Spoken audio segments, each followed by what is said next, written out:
በቅጥር እገዳ ምክንያት በርካታ ተቋማት የሰራተኛ እጥረት እያጋጠማቸው መሆኑን መገለጹን እንንገራችሁ። በቅጥር እገዳ ምክንያት በርካታ የመንግስት ተቋማት የሰራተኛ እጥረት ያለባቸው መሆኑን እየገለጹ ነው ተብሏል። በህዝብ እንደራሴዎች ምክር ቤት የሰው ሀብት ልማት ስራ ስምሪትና ቴክኖሎጂ ጉዳዮች ቋሚ ኮሚቴ ይህንኑ ቅሬታ ዛሬ የሲቪል ሰርቪስን የ2018 በጀት ዓመት 9 ወራት እቅድ አፈጻጸም ሪፖርት በገመገመበት መድረክ ላይ አንስቷል። ሲቪል ሰርቪስ ኮሚሽን ሰራተኛው በተለይም ደግሞ የጤና መድን አገልግሎትና ቤት ማግኘት የሚችልበትን አሰራር እንዘረጋለን ነው ያለው። መድረኩን የተከታተለችው ምስሊያ ሀሺም በሪፖርቱ ከቋሚ ኮሚቴው የተነሱ ጥያቄዎችና የተሰጡባቸውን ምላሾች አካታ ተከታዩን ዝርዝር ዘገባ አሰናድታለች።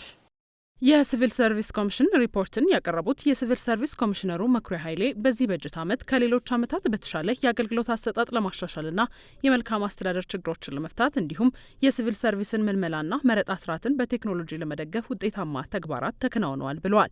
ሪፖርቱን ያደመጠው ቋሚ ኮሚቴው በርካታ ጥያቄዎችን ያነሳ ሲሆን በተለይም በቅጥር እገዳ ምክንያት በርካታ ተቋማት የሰራተኛ እጥረት ያለባቸው መሆኑን በተደጋጋሚ እያነሱ መሆኑን ገልጾ ተቋማት የሚያስፈልጋቸው የሰው ኃይል እንዲሞላላቸው ኮሚሽኑ ምን እያደረገ ነው ሲል ጠይቋል። ኮሚሽነር መኩሪያ ኃይሌም ለጥያቄው ምላሽና ማብራሪያ ሰጥተዋል። የቅጥር እገዳው ባይኖር ኖሮ በመንግስት ማክሮ ኢኮኖሚ ኢምባላንስ ላይ በጣም ትልቅ ችግር ይፈጠር እንደነበረ እሱን ከግምት ውስጥ ማስገባት ያስፈልጋል። የመንግስት ስራ የስራ እድል መፍጠሪያ አማራጭ አድርገን ማየት የለብንም። የመንግስት ስራ ብቃት ባለው ሰው መያዝ አለበት። የሰው ኃይሉም ደግሞ ምጥን መሆን አለበት። የመዋቅር ማስተካከያው እሱ እንደጨረስን የተመጠነ የሰው ኃይል እንዲኖራቸው የማድረጉ ስራ ኃላፊነት ወስደን የምንሰራ መሆኑን ማረጋገጥ እፈልጋለሁ። ኮሚሽኑ በሁሉም የመንግስት ተቋማት ብዝሃነትንና አካታችነት እንዲኖር ለማድረግ ምን እየሰራ ነው የሚል ጥያቄ ጠየቀው ቋሚ ኮሚቴው በተጨማሪም ለመንግስት ሰራተኞች የተደረገው ሀገራዊ ደሞዝና የአበል ማሻሻያ በሰራተኛው የስራ ተነሳሽነትና አገልግሎት አሰጣጥ ላይ ያመጣው ለውጥ ስለመኖሩም ጠይቋል። ምንም እንኳን የደሞዝ ማሻሻያው ከሀገሪቱ የኑሮ ሁኔታ ጋር ሙሉ ለሙሉ የሰራተኛውን ችግር የሚቀርፍ ነው ማለት ባይቻልም የደሞዝና የአበል ማሻሻያው የመንግስት ሰራተኛውን ከነበረበት የኑሮ ጫና ከፍ ያደረገና ለውጥ ያመጣ ነው ማለት ይቻላል ሲሉ ኮሚሽነር መኩሪያ ኃይሌ ምላሽ ሰጥተዋል። ኢትዮጵያ አሁን ያለችበት የኢኮኖሚ እድገት ደረጃ ይታወቃል። በሚሰበሰበው ገቢ ይታወቃል። የኢኮኖሚ ደረጃችን ሄዶ በስራ ላይ የተሰማራው ሰራተኛ የኢኮኖሚው ነጸብራቅ ስለሆነ በሚፈለገው ደረጃ የመንግስት ሰራተኛው ለኑሮ በቂ ደሞዝ አግኝተዋል ብለን በድፍረት መናገር ባንችልም ከተመጣበት መንገድ ከተነሳንበት የደሞዝ መነሻ አኳያ ሲታይ ግን የደሞዙም በጣም ትልቅ ነው፣ አበልም በጣም ትልቅ ነው የሚለው እሱን መውሰድ አለብን።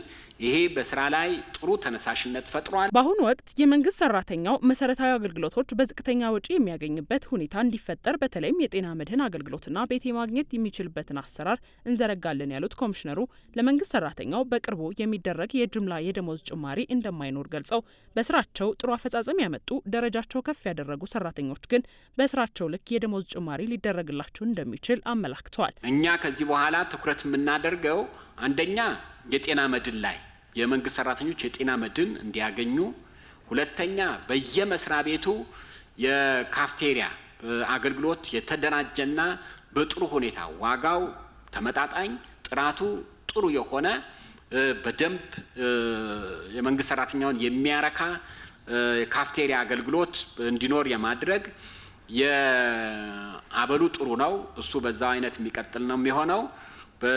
ከተቻለ ደግሞ የመኖሪያ ቤት ላይ ከክልል መንግስታት ጋር ተነጋግረን የመኖሪያ ቤት የመንግስት ሰራተኞች የሚያገኙበት ስርዓት መፍጠር፣ እነዚህ ላይ አተኩሮ መስራት በጣም ወሳኝ ይሆናል።